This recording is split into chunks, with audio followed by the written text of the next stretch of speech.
Welcome to vision five TV. Vijay దేవరకొండకి ప్రస్తుతం hit కొట్టడం చాలా అవసరం.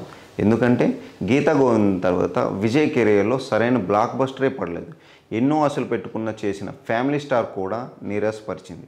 గీతా గోవింద డైరెక్టర్ పరశురామ్ తెరకెక్కించిన ఈ చిత్రంలో మృణాల్ ఠాగూర్ హీరోయిన్గా నటించింది. స్టార్ ప్రొడ్యూసర్ దిల్ రాజు నిర్మించిన ఈ చిత్రం గత నెల 5న థియేటర్లో రిలీజ్ అయి భారీగా నెగిటివ్ని తెచ్చుకుంది. ముఖ్యంగా సోషల్ మీడియాలో భారీగా ట్రోలింగ్ గురైంది. దీని నుంచి కోలుకునే లోపే విజయ్తో మరో చిత్రాన్ని ప్రకటించి అందరికీ షాక్ ఇచ్చారు దిల్ రాజు. విజయ్ దేవరకొండతో ఓ రూరల్ యాక్షన్ డ్రామా చేస్తున్నట్టుగా దిల్ రాజు ప్రకటించారు. రాజావారు రాణి గారు ఫేమ్ రవికిరణ్ కోలా ఈ చిత్రాన్ని దర్శకత్వం వహిస్తున్నారు.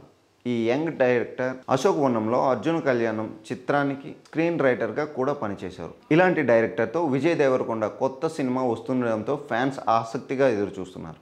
ఈ చిత్రానికి శిరీష్ సహా నిర్మాతగా వ్యవహరిస్తున్నారు. ఇక మే 9న విజయ్ దేవరకొండ పుట్టినరోజు సందర్భంగా ఈ చిత్రం గురించి బిగ్ అప్డేట్ వచ్చే అవకాశం ఉంది. మరి ఈ సినిమాతోనైనా విజయ్ హిట్ ట్రాక్ ఎక్కుతాడో లేదో చూడాలి. ప్రస్తుతం విజయ్ జెర్సీ ఫేమ్ గౌతమ్ తిన్న నూరుతో చేస్తున్న ప్రాజెక్ట్ షూటింగ్లో బిజీగా ఉన్నాడు.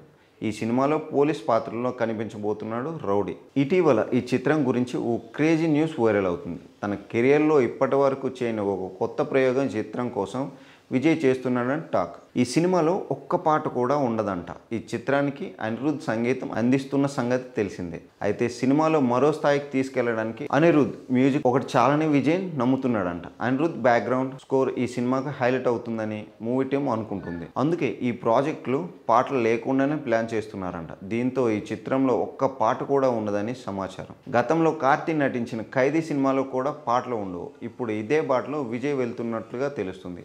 భారీ బడ్జెట్తో రూపొందుతున్న ఈ చిత్రం ఈ పాన్ ఇండియన్ చిత్రాన్ని సితారా ఎంటర్టైన్మెంట్స్ నిర్మిస్తుంది.